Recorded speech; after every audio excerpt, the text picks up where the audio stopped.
Hi guys, and welcome back to the Mighty Blues. My name is of course Cameron, and welcome back today to another live stream. It is the live game preview ahead of Everton's Premier League fixture against Southampton at Goodison Park on Monday night. Monday night football for Everton this week after, of course, the absolutely unbelievable 2-0 victory against Liverpool at Anfield last Saturday. Yes, I've mentioned it in the opening minute of I think the last 7 videos, and I will continue to mention it every single week because I'm not over it and I never will be over it. Everton obviously coming into this, like I said, off a fantastic win at Anfield. Much needed win, of course, as well after a couple of disappointing results in Fulham and Manchester City. We needed to bounce back. We needed to get that momentum back. We needed to get that confidence back, and we did that fantastically on Saturday evening against Liverpool, and what better of a side to do it against. We're joined by Callum today, as per usual. Callum always joins us on the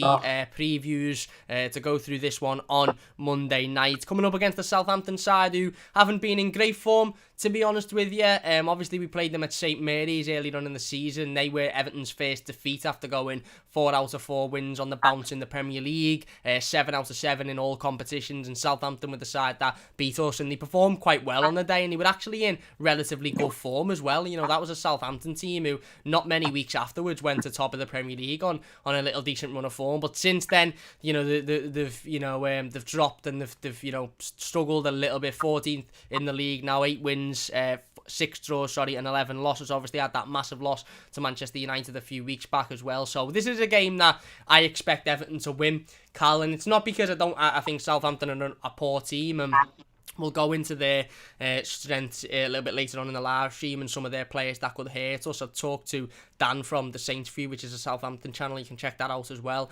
about Southampton, and he asked me if I fear them, and I basically said I think Southampton are the team with the most players that like to score against Everton in, i.e. Danny Ings, James Ward-Prowse. They all like to score against Everton, but listen, this is a game that we need to be winning, don't we, Cal? I mean, coming off the back of a Merseyside derby, it was a fantastic result. But it's important now that we carry on that momentum, and it's important that we keep on winning games of football. And Southampton are a team that, realistically, at the moment, we should be turning up certainly a home and beating, isn't it? Yeah, 100%. Let's look at it, man. They've been drugged 9-0 by United. They got smashed by Leeds. They got a good result against Chelsea. But Chelsea literally just pass it around their own midfield for about 25 minutes per game. So it's not massively impressive, I do think it's going to be a tough game for us. Yeah. I think Southampton will press and can press. They're a lot of hard-working players. But at the same time, the way we've been defending, I mean, if we can shred Liverpool's defence apart for that first goal, then why can't we do it against Southampton's, my thinking process? No, absolutely, and I think you're spot on there, and somewhat Reece puts in the comments, we can smash them, but it depends what Everton turns up. Well, that's my point, and I don't think Southampton are by any stretch a poor team. They're on poor form at the moment. I mean, I've looked at their recent results, and they've only won the game against Wolves in the cup competition in the last 7 or 8 games or something like that. Lost to Leeds 3-0, lost to obviously Wolves in the Premier League after that cut result, drew with Chelsea like Carl just mentioned, lost to Newcastle, obviously we had the United game, lost to Villa, lost to Arsenal, so they're not in great form whatsoever, but I still think they're a relatively decent side, and I think they'll turn up and they'll give us a difficult game of football on Monday night, and that's what Everton ultimately have to be aware of, and like I said, it's these games that I think we need to turn up and we need to win, because these are the types of games that we may look at the end of the season, your Southampton's away, your Newcastle home and away, and you might look at it and think you've only would have got 3 points there, would have been well in the range of finishing in, maybe a top 4 position, or if we just miss out on Europe, it'll be games like this that we'll be looking to. So I think we need to capitalise on the poor form of Southampton. I don't think we need to be the team, much like we were the team when we played Sheffield United on Boxing Day. We don't need to be the side that Southampton come out of their bad run of form against. We need to be the side that turn up, do what we did last Saturday, and show them that we are a genuine European contender and a contender for the top 5 or 6, and a team that are certainly on the up. I think for Everton, it's about getting that consistency level now, and obviously we had the fantastic result against Liverpool, we had a couple of defeats prior to that, but we went on a relatively good run of form, and then played Newcastle at home, which was a game that we all expected to win, and we lost. We played Fulham at home, which is a game we all expected to win, and we lost. So I think I put it as the title of this live stream, time to end the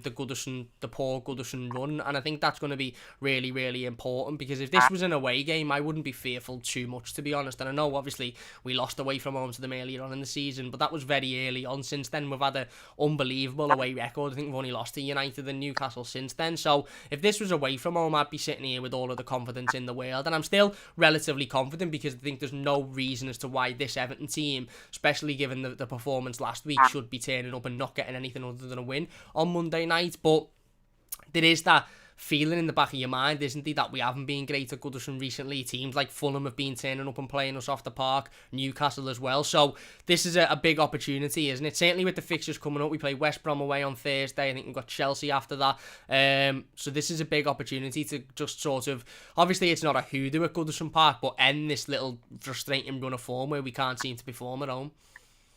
Yeah, 100%. It has been frustrating, because we were always the team that would struggle away and then win a lot of games at home.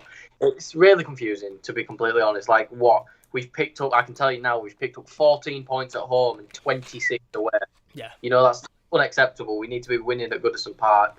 We need to be putting in good performances at Goodison Park, especially considering, it's not going to be our stadium in a few years' time. Yeah. So I think I do worry about Southampton, because one thing I have noticed about us is we like to give away free kicks towards our final third. And when you've got the best free kick in the Premier League coming up against us, we can't come around and start we can't have someone like Michael Keane just deciding to body Danny Ings for no reason or something. Yeah. No, you go. Go on. Finish your point. All right. So I'm just looking into it, and Southampton have won 1 in their last 8, I think. Yeah, and it was Liverpool. The top goal scorer's got 8. Theo Walcott's a key contributor, someone who couldn't even get off our bench. We need to look at this, and we need to look and think, right, Goodison Park used to be a fortress. Let's make it a fortress once again. I understand fans aren't back until towards the end of the season, last game, I think. But we need to look at it and think, right, let's go in and let's just put on a performance. If we can beat Liverpool, if we can contend against City, because don't get me wrong, the second half was abysmal, but in the first half, we performed to City level almost. Yeah.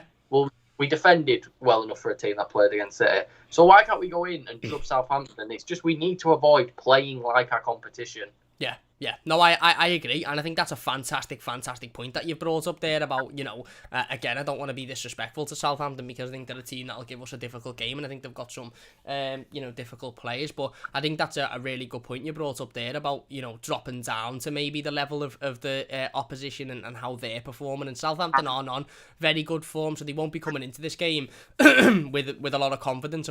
Sorry about that, and I say this sort of every week when we play these types of teams. I always say that if you allow them 10, 15, 20 minutes to get into the game and feel a little bit comfortable, and you allow them to pass it about, and you allow them to play some nice passes and get forward, then they're going to grow in confidence, because it's all well and good saying, oh, we're coming up against the side who haven't won in 8, so that means that they're going to be worried and they won't have very much confidence. But we're also coming up against the side who have conceded an awful lot of goals recently, and also tend to concede, near enough, at the start of games. No, it wasn't the case against Leeds. They had a decent enough first half, but that Manchester United game, they were 3-0 down very, very, very quickly. So the game was pretty much, done and dusted at that point. So if we allow Southampton 5, 10, 15, 20 minutes to grow into the game, and we're not really doing much, and again, my biggest sort of worry is complacency. I just hope we don't come into this game complacent.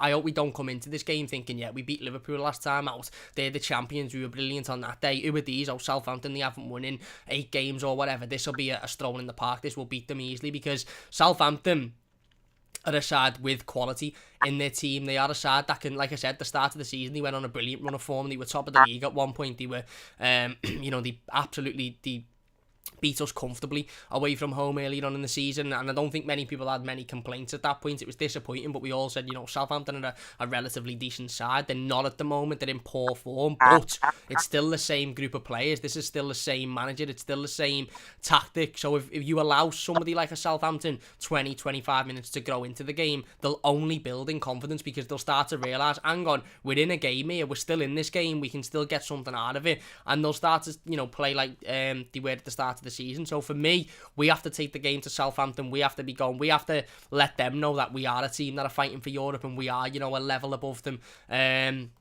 But it will be difficult, and like you said about Goodison Park, it's just imagine if we had decent form at home this season. Just imagine if we had beaten Leeds and Fulham and Newcastle at home this season. We'd be right towards the top of the league, and I don't want to be sitting here on Monday night doing the instant match reaction saying add the Southampton game to the list of games that we've lost at home that we should have been winning and that would have got us closer to a European position. I want to be sitting here saying, yeah, we've taken that momentum from the Liverpool game and we've beaten a side that, let's be honest, we realistically should be beaten. We should be turning up on Monday and winning this game of football. If we can, like Cal said, hold our own for 45 minutes against the Manchester City side who are just levels above anybody, and we can go out there and beat the champions who, okay, haven't been on great form recently, but again, 22 years it's been since we turned up there and won a game, and we turned up and won comfortably last Saturday. So we have to be able to take that into this game. And like I said, the Goodison form this season hasn't been good enough whatsoever, but that needs to change, and that will change ultimately, and obviously it's difficult not having fans in the stadium, and it's difficult for us not being able to go to the stadium, and obviously, like Carl said, the government announced that I think 10,000 fans will be allowed in from the 17th of May, which is a Monday, and that's 2 days after our final home game of the season, so we mightn't have fans at Goodison until next season. But we need to win games. Let's be perfectly honest. Being away from home or being at home, there's not much of a difference. I still can't put my finger on why we're so much better away from home. And the only thing that stands out for me in that is that the players maybe sort of, I don't know, maybe they're a little bit more switched on away. Maybe they're a little bit more focused because they're away from home and it's a different type of task. And maybe, the odds are stacked up against them a little bit more. But let's be honest, if we go, whichever ground you go to now, you're playing in front of nobody. You're just playing on the same type of pitch. It's not like any team's got a home advantage. So I really can't put my finger on why we haven't been, it's not like we haven't been great at home. We've been awful at home. We're losing comfortable games. We just seem to be complacent, and that's not good enough for me. And like Carl said, we have to turn up, and we ultimately have to win this game. But like you said, Cal, they have got quality. They've got the likes of James Ward-Prowse, who from set pieces is fantastic. Can't half put a ball in. They've got Danny Ings, who always loves to score against Everton. Minamino, of course, is on loan from the other lot, who's a decent little player. Che Adams as well, who's had an half decent season so far, brilliant season last season. So I don't think we should be afraid of them, mate, but we should definitely be wary of their quality. And that's an even bigger reason as to not become complacent, isn't it? Well, yeah, I think the one thing it's focus. I feel like that's the thing. We go into away games, and I feel like Carlo still instills this idea that, we're away, we're fighting at their home, let's take it from them. I feel like at home, they're just really comfortable. Yeah. And not comfortable in a good way. Yeah. They sit back like, oh, we can handle Fulham.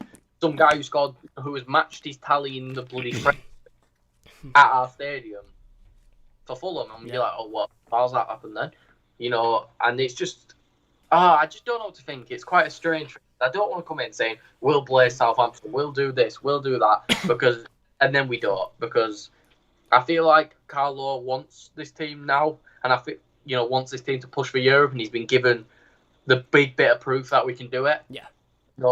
It was only, 3 years ago Liverpool were European champions? Yeah. 3 years ago. Why can't we contend with Europe? And let's look at it. There was 10 Champions League winners in that squad we beat. Yeah. 10.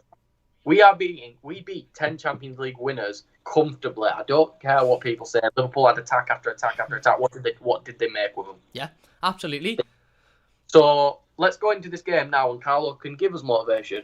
If we win, we go level on points all above Liverpool with a game in hand. And that game in hand is against Sam Allardyce's West Brom. Yeah. We have the perfect opportunity to say, we are here, we are contenders, to catch up with your West Hams, your Chelsea, because West Ham have got Man City as well, I think. Yeah. And Chelsea got United, I think. Yes, Chelsea have got United. So this game is perfect for us to start to get ready to leapfrog both of those teams into the top four. Because let's face it, we can get top four. Yeah. In my opinion, we're better than West Ham. You know, West Ham are a good unit. Jesse Lingard's reviving his career, but I think we're better. Chelsea, I don't know what to think about Chelsea because they just pass around and don't do all with it. And, you know, I think the only teams that are comfortably better than us in this league are Man City and Man United, in my opinion. Yeah. It's not well, they're the only two teams that we've come up against this season and where, you know, we've lost games and you sort of think, you know what, they're just the better side than us. I mean, City in the second half, I had no complaints. They're just a better side. And even United, I remember the United game when they were bringing the likes of Pogba and Martial off the bench and you're sort of thinking, you know what, these have got a much better squad than us. So I wouldn't disagree with that, mate. I think you're quite right. And I think you brought up a really important point about the Liverpool win. Pardon me, and we will get in the comments in a moment. Before we do so, by the way, this stream is kindly being sponsored by the guys over at Football News 365. Fantastic app. You can find the link in the description down below. Gives you all of your latest Everton news, Everton updates, Everton fixture news, results, all of that good stuff, stats as well. So don't forget to check out the Football News 365 app in the description down below. It's free. You can download it through the link on iOS, Android, all of that good stuff, and it gives you all of the latest Everton news and updates and scores and stuff like that. So yeah, don't forget to check that app out. But I think you brought up a really, really good point there about this Liverpool side. We can talk a lot about the hoodoo and the fact that we haven't played, we haven't won there at 22 years and it's a win at Anfield and this, that and the other. But I think Cal's absolutely spot on there. Let's just look at the team that we beat. We beat a side that won the Premier League comfortably last season, a side that finished 50 points ahead of Everton, a side that are filled with Champions League winning players. So as big as it was, because it was a derby win and it was unbelievable, and we haven't won there in so long. It was also massive because we beat a side of players that had won a Premier League and a Champions League within the last sort of 2 or 3 years or so. So it's a massive win, and I agree. Look, it's been an unbelievable week for Evertonians, an absolutely unbelievable week. We had the win on Saturday at Anfield. We had the stadium news on Tuesday. We had Luca Dean's new contract on Wednesday, and it would be... it would be exceptional to top it off with a big win on Monday night, and I think we have to do that because there's a lot of momentum at the club at the moment. There's a lot of positivity at the club, and we have to take that on. And I think Carlo Ancelotti will strive off that as well. I think that'll be part of the team talk going into Monday. Is look, this has been a fantastic week for Evertonians. Everybody's happy. Go out and make them happier. Don't spoil the mood. Go out and put a performance in. And like I said, I just want to see a bit of concentration. I want to see Everton stepping up and acting like this is a cup final, because for me this game's a cup final. Because if you're not going to act like it's a cup final, there's that fear of becoming complacent, like we did against Fulham, like we did against Newcastle, where you sort of overlook your opponent and you think, oh yeah, this will be comfortable, these aren't very good. And like I said, Southampton are a team that on any given day can turn it on because they've got quality players. Let's get into the live comments then before we get back into the game. We want to do our predicted starting 11s, of course, Cal, as we always do. Reece says, must-win game. Cal Blundell says, we can definitely smash these. Let's hope so. Everton Blue says, hey Cam, love the vids. What are your thoughts on Liverpool fans making excuses about injuries? Yeah, I had 10 Champions League winners playing in that squad versus Everton. Look, I think the easiest way to look at it is Liverpool have had an awful lot of injuries this season, and they've had an awful lot of injuries in one specific position. However, a lot of other teams have had an awful lot of injuries this season. They've lost games with their best players involved. I've spoke to a couple of Liverpool fans who've said, in some games that they're losing, it's not the defence that's the issue. It's the fact that the forward line can't score, and that forward line is the same forward line they've had for 2 or 3 years. There's no injuries to that forward line, so I think it's an easy excuse. I understand it, and obviously they've had injuries as well as everybody else. But yeah, let them use excuses. If you'd have said to me last week, if you'd have said to me last Friday, Cam, Liverpool fans are going to go on about having loads of injuries and moaning, but you'll win the derby, I'd have said, shake your hand, fine, absolutely. Everton Botches says, hey Cam and Callum, how's your day? Is right, mate, is right. Reece says we can smash them, but it depends when Everton turns up. Hernandez says, do not give easy free kicks outside the box. Ward-Prowse can hit them so well, he certainly can. Everton Butcher says, Cam, Southampton haven't won a game in 8 in the EPL since they beat Liverpool, and they're playing Everton at Goodison Park. El Bentley says, Ryan Brewster scores at Atzich. against that shower this weekend. Yeah, they're playing Sheffield United, I think. Yeah, Everton Botch says I would prefer the game away from home, and Alex says Max Adams. We spoke about Max Adams a couple of days ago on the live stream. Be a really, really interesting one to see if we do manage to sign him. We also spoke about him on the podcast yesterday, myself and Tom. And Reece says I prefer every game away from home. Now, to be honest, mate, I think you're not alone in doing that. If you're enjoying the stream, by the way, so far, please do hit that like button. If you're new to the channel, don't forget to subscribe. Don't forget to share the live stream on Twitter, Instagram, Facebook, YouTube, all of that good stuff, and get as many people in here as possible. Don't forget to check out the Football News 365 app in the description down below as well. But like a couple of people mentioned in the comments, Carl, like you mentioned, the likes of James Ward-Prowse, the likes of Danny Ings, the likes of Che Adams, obviously Theo Walcott won't be eligible to play because he's on loan. Minamino, they've got, I think with Southampton, it just isn't really clicking for them at the moment, is it? But it's clicked this season, and that's my worry, is that these aren't a team who have been absolutely atrocious all season long. They're a side that had a really good start to the season. Now we're in a really bad patch, but they've definitely got players that we should be wary of. But ultimately, I think we have to be strong going forward. We have to create chances, but defensively, we're probably going to have to put a shift in again on Monday night, aren't we? And look, we'll go into our predicted starting 11s in a moment. But how important was that defence to Saturday's win at Anfield? Yeah, it was fantastic. Michael Keane stood out. Godfrey stood out as always. Breaking the Everton defensive line just to make Shaqiri look like an idiot. Bloody everyone performed well. They got forward and did what they did. I feel like everyone did the job. Everyone did what was necessary. Yeah. Jordan, in my opinion, was the best player on the pitch that game. It was. Let's just put it like that. I feel like the defense has now proven that we've evolved from last year to a bunch of idiots who couldn't bloody kick a ball and were constantly missing tackles to in my opinion, one of the best defences in the Premier League. Don't get me wrong, we've still got the mistakes in us. Pickford's still got the mistakes in him. But Pickford's improved more and more. And don't get me wrong, Carlo mentioned something about the goalkeeper rotations, and that does worry me that he's going to look for a new number one. But I feel like Pickford deserves a run till the end of the season. He's done enough in that Merseyside derby to prove it. And unless he makes another howler against Southampton, he shouldn't be dropped. No, I agree, absolutely. I think Jordan was excellent, absolutely excellent on Saturday night, and this could be a turning point for Jordan Pickford and for Everton, really, because let's be honest, that win was a lot more than a win. Like we all know how important it was in terms of getting the hoodoo off our back, but in terms of mentality as well. I mean, we won't be going into Merseyside derbies now worried about not beating them. We won't be going in thinking, we haven't beat these for ages. We'll be going in thinking the last time we played them, we beat them, so why not go out and do it again? It's a massive, massive, massive win, and like I said, individually for players as well, it's a massive win, because you look at Jordan Pickford, and Jordan's a player who I think we all sort of would agree, or it could definitely be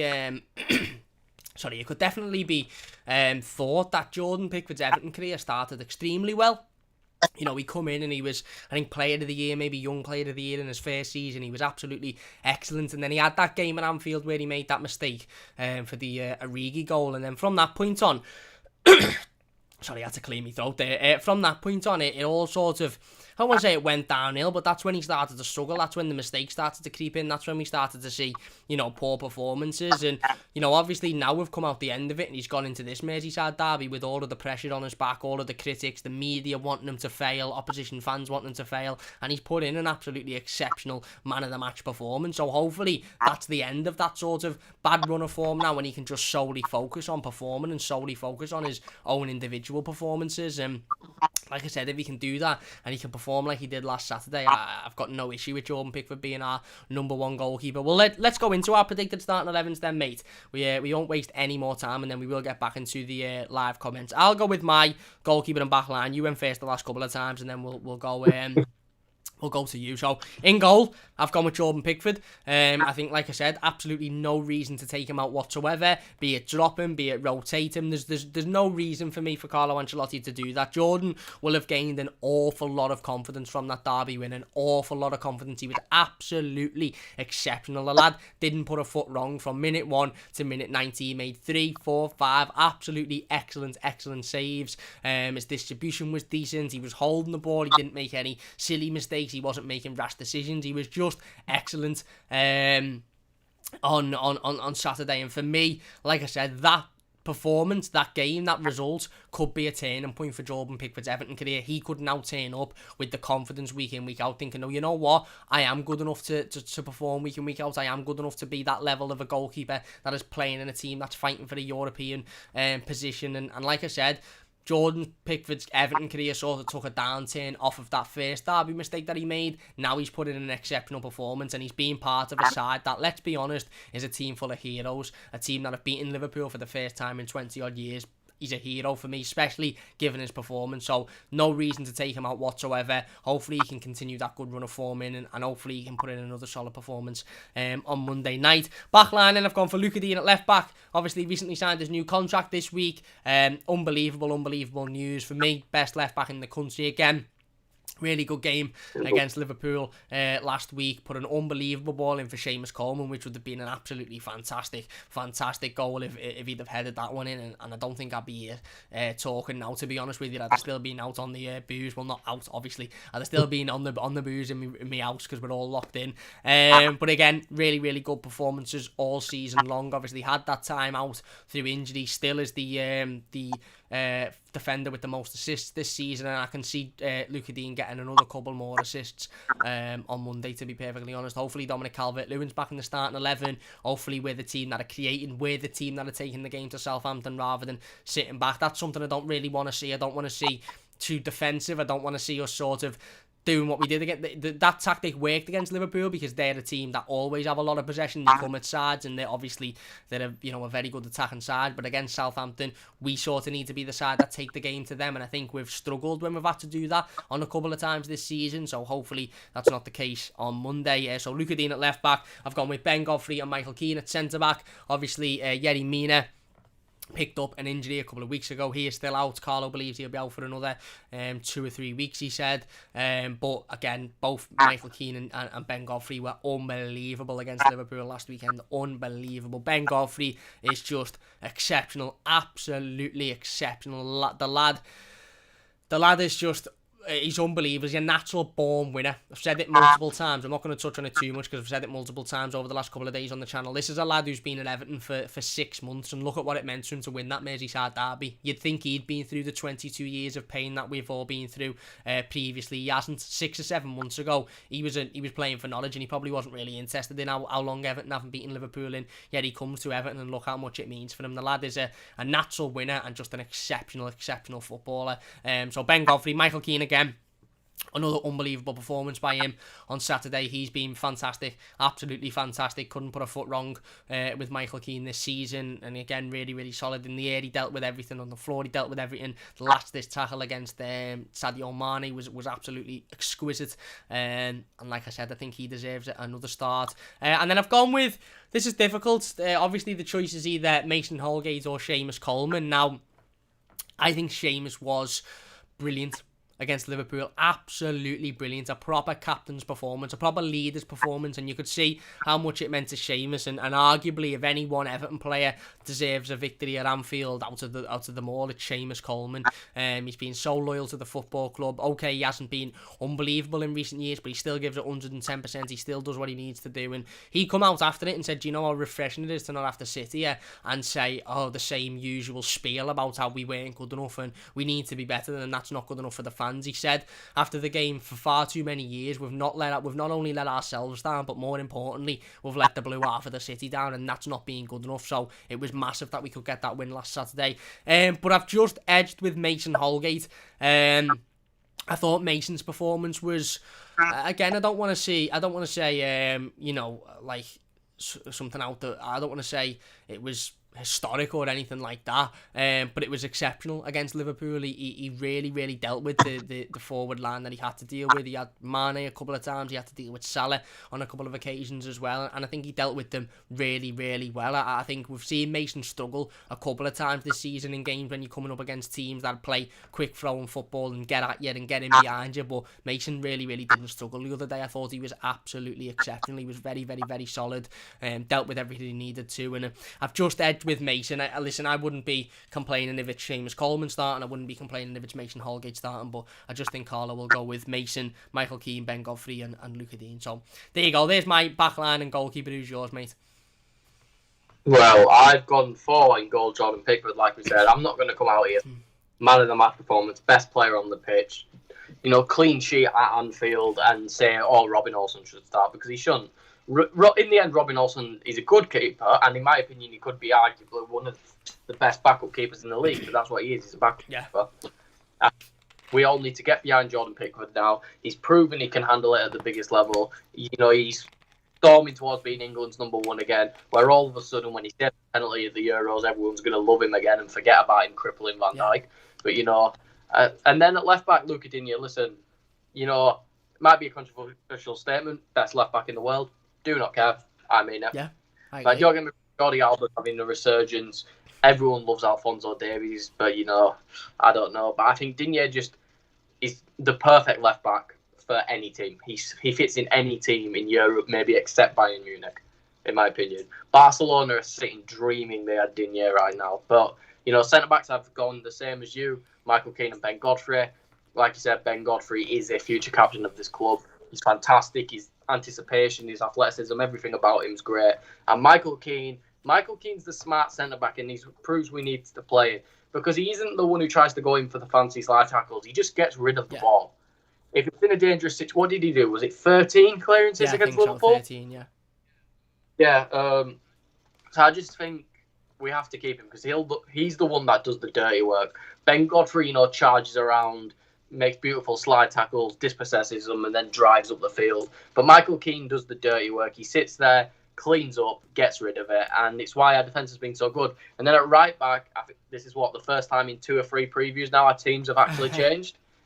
We've had the same team for 2 now, but I've gone for Coleman. I think when we were saying Holgate over Coleman, a lot of us were looking at it off pure talent. Coleman, fantastic at one point. 3 or 4 years ago, he was the best right back in the league before his injury, and then it happened. But I feel like this is what he needed. I feel like having that captain in the defence is what we've needed this entire time. Maybe we haven't realised. Fair enough. He's been absolutely fantastic. I don't think he did one thing wrong in that game. And don't get me wrong, I do feel like maybe 60 minutes in, Holgate has to come in and replace him. But for those 60 minutes, Coleman's going to lead that back line. He's going to get forward with Digne, and he's going to make us much more dangerous against a Southampton defence that is quite leaky. Yeah. So that is my back line. There you go. Again, no issue with that whatsoever. If Seamus steps in, I'd accept it comfortably. It's difficult predicting Carlo Ancelotti's teams because he's made so many changes, and I want to talk specifically about that when we talk about the midfield in a moment, because there's a certain Everton player who I think I've predicted to start, but I wouldn't be surprised if he doesn't start, because he's played, I think, every game so far this season, barring one in which he was suspended for. But it's difficult to predict because Carlo likes to change things about. Carlo likes to change formations. He changes tactics. He's adaptable, and ultimately that's what has won us games at times this season, where teams can't prepare to play against Everton because they don't know who's going to play. They don't know where players are going to play. They don't know which style of play, which formation, which tactics we're going to adapt. So sometimes that has worked against us because the players have also been a little bit confused. But when it works for us and the players all know what they need to do, teams can't prepare for that. So anyway, let's go into the centre of midfield. I've gone with 3 in midfield. I've just gone with the 4-3-3. It might change. It might be a 4-4-2. It might be a 4-2-3-1. But I've gone with Abdoulaye Doucouré, Tom Davies, and Alan. Alan to start his first game back since returning from injury, of course. He was on the bench against Fulham. Didn't come on to the pitch. Was not in the side whatsoever against Manchester City. Carlo said he wanted them to have a little bit more extra rest ahead of the derby. He was on the bench against Liverpool. Wasn't needed, of course, because we were just absolutely brilliant. And I think this is the game where we'll see Alan starting again against a Southampton team who again aren't in great form, so far. Aren't in great form at the moment, but have still got quality, still can get at you, still can hurt you, still can cause issues. So I think it'll be a great game for Alan to step back in.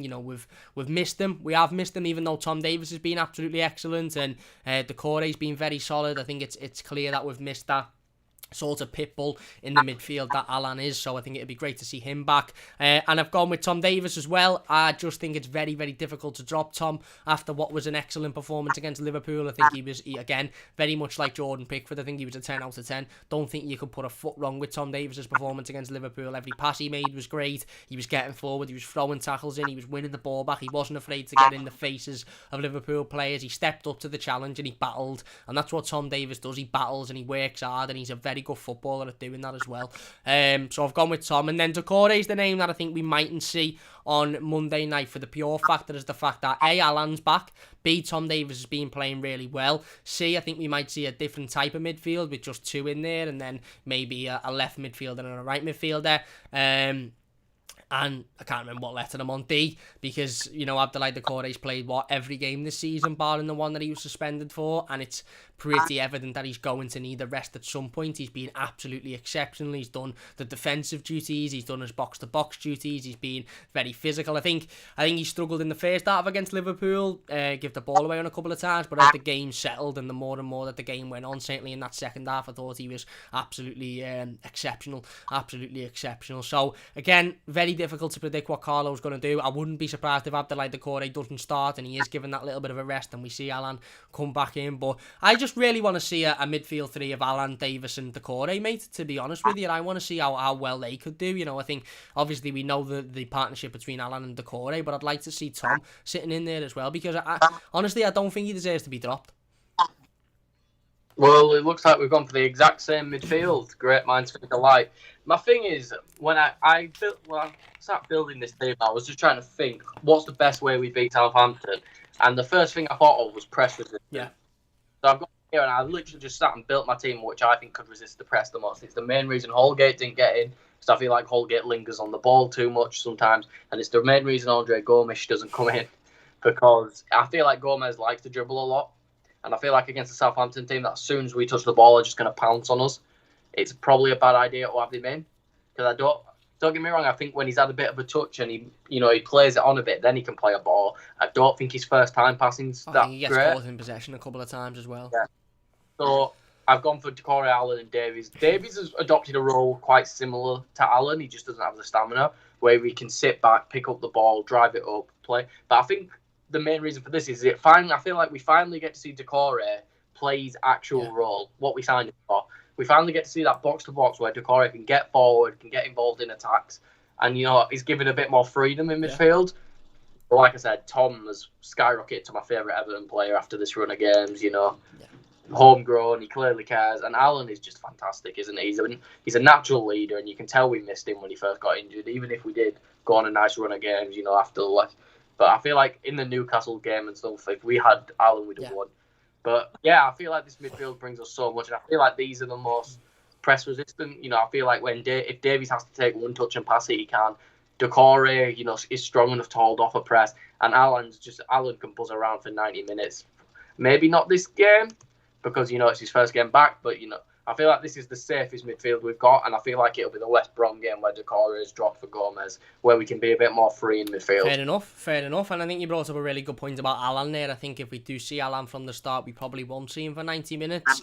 But if we can start him and get the game sort of won and be comfortable at half-time, maybe 2-3 up, then maybe you can afford to take Alan off and maybe drop Tom Davies back into that Alan role and then bring on a Sigurdsson or a Gomes and have them play a little bit further forward, as long as we don't bring on Sigurdsson or Gomes to play in the Alan role, because that would be a nightmare. But then you've got obviously the versatility, and I think Carlo Ancelotti really likes Tom Davies and Abdoulaye Doucouré and Ben Godfrey, all for very similar reasons, and that's because they're versatile players. Carlo is building a team where ideally he's got not an awful lot of players. He doesn't want a squad of 30-40 players. He wants a squad of 23 players, but those 23 players can play in various different positions, i.e. Ben Godfrey, who can play centre-back, right-back, left-back, i.e. Tom Davies, who can play the Alan role maybe a little bit further forward. Doucouré, you can play the Alan role box to box a bit further forward. So no, I agree. I think it'd be an interesting midfield to see. Again, it's sort of a stab in the dark at the moment. I wouldn't be surprised if Sigurdsson starts. I wouldn't be surprised if Gomez starts. I wouldn't be surprised if Alan doesn't start and he maybe comes off the bench. I wouldn't be surprised if Decore is given a rest, but I would be quite surprised if Tom Davies doesn't start, because I think he was absolutely excellent against Liverpool and he deserves to keep his place. Onto the front three then. I don't know if this is as self-explanatory as I think it is, but my front three is James Rodriguez, Richarlison and Dominic Calvert-Lewin. I know that I'd rather see Richarlison in a centre forward role, and I get that, and this is why I think Carlo might change it about to help make way for Richarlison to play a little bit more centrally next to Dominic Calvert-Lewin. But let's be perfectly honest, I think the three up front are going to be James, Richarlison and Dom. Obviously, Dominic Calvert-Lewin coming back from his injury, come on against Liverpool and was just absolutely exceptional. Changed the game for me, not only in terms of winning the penalty, but just the physicality in the air. Every ball that went up to him, he dealt with. His touch was fantastic. He moved it forward. He like I said, he won the penalty. If he didn't win the penalty, he was scoring the rebound off of Alisson. It was a clear penalty. Don't know why people are still going on about it.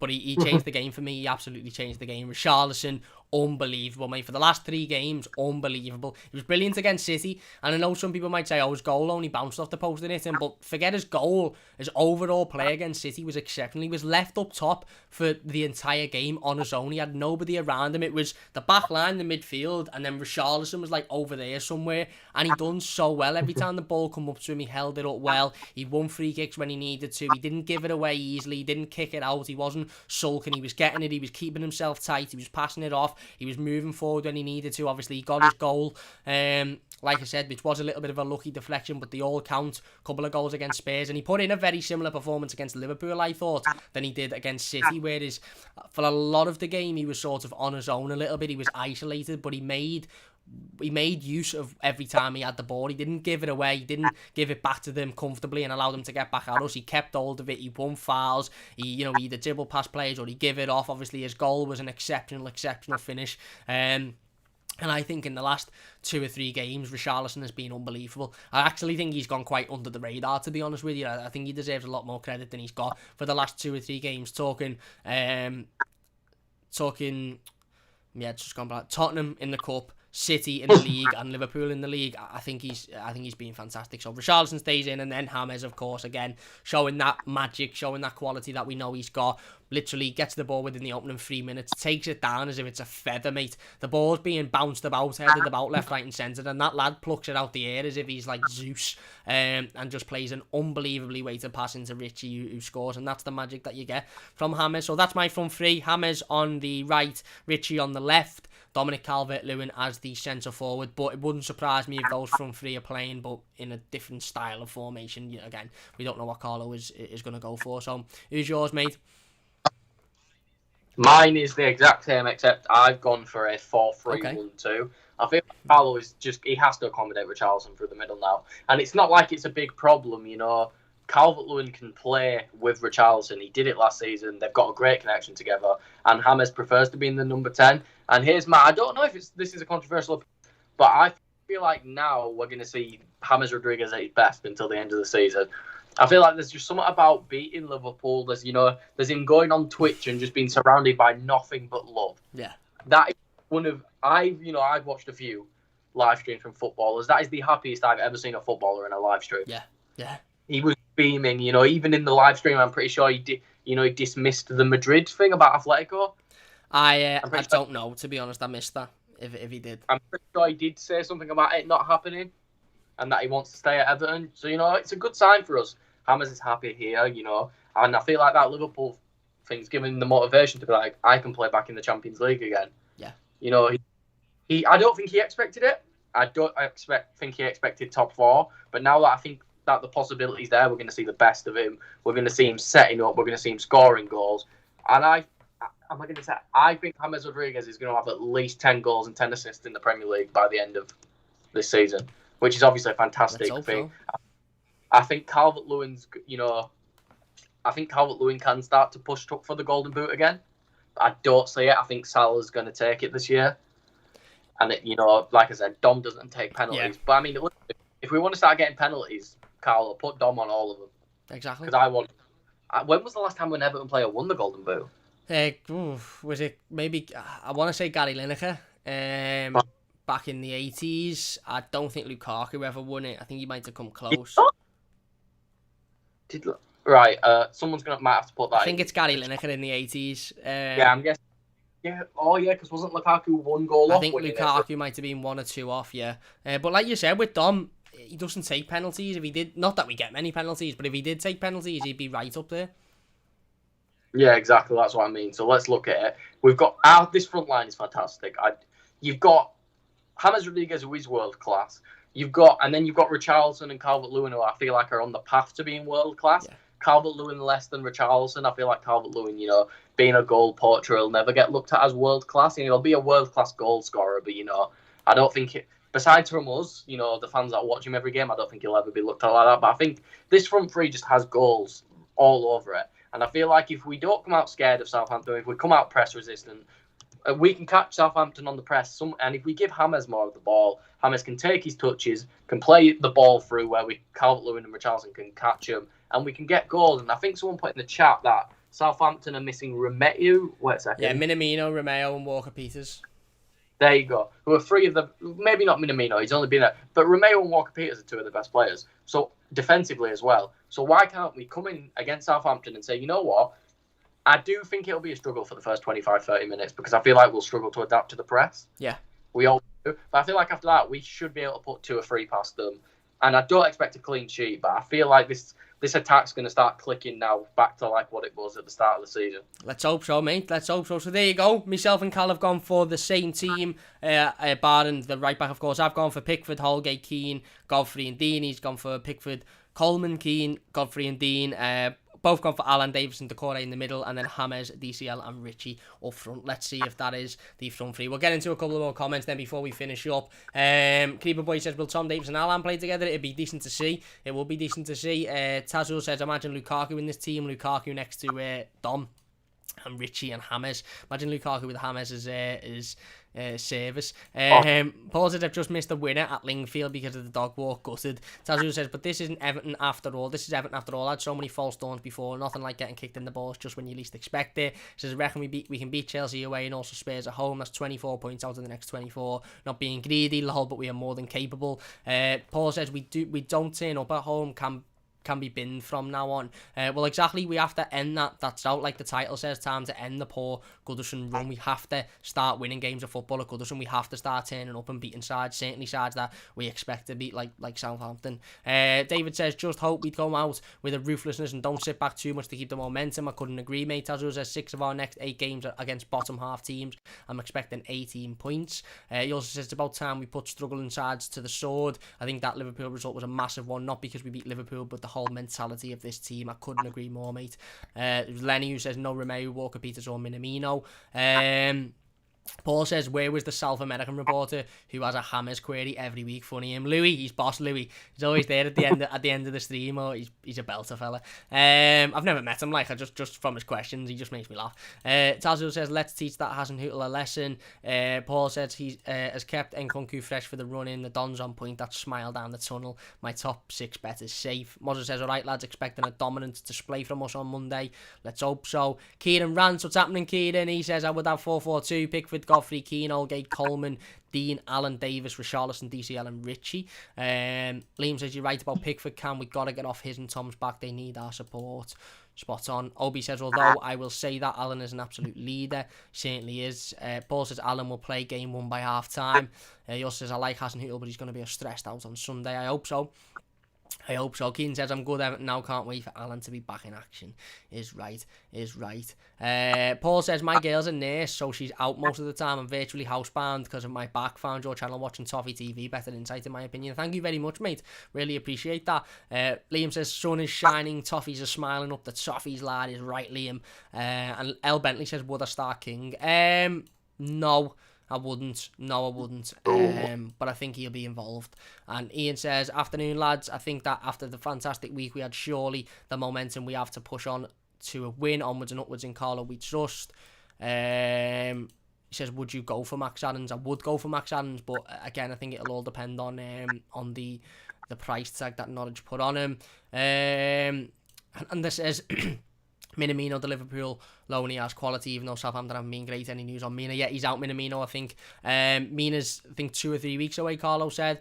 Everton now says, hi, Cam. Hopefully we can pick up 3 points against these types of teams. Don't get me wrong, they have got quality across the pitch, but we need to win to push us back into Europe. And Matty Lamb says, big pressure to go out and take control of the game. Certainly makes me nervous as a fan that they haven't won in 8 games. I think that's just my mentality, though, mate. I don't think you're alone there, Matty. And Ananda says, I would like to see the same starting lineup versus Liverpool with DCL back in. Southampton dropped the entire team to defend, and we struggled to break that down, defend well and score on the counter. Well, again, it's a massive game.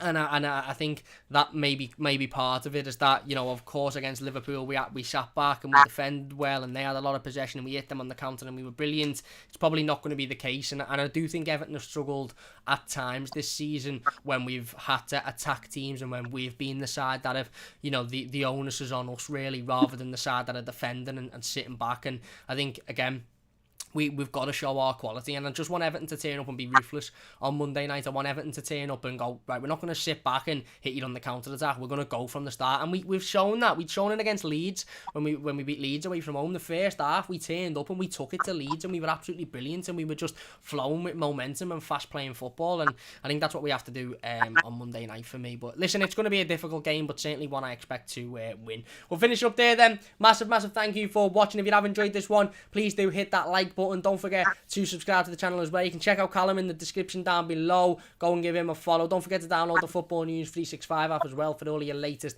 Everton news and updates and scores and fixtures, all of that good stuff. Cal, big thanks for joining us today, mate. Anything to say before we finish up?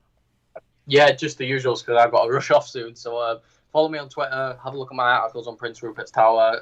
There's going to be a few up soon because we've got to reach a deadline, but that's not the point. So yeah, that's it. Brilliant. Big thanks for watching. Leave a like if you've enjoyed the stream. Subscribe if you're new. Massive thanks to everybody in the live comments. If you're watching on YouTube, leave your thoughts in the comment section down below. Big thanks for watching, and we'll see you soon on The Mighty Blues.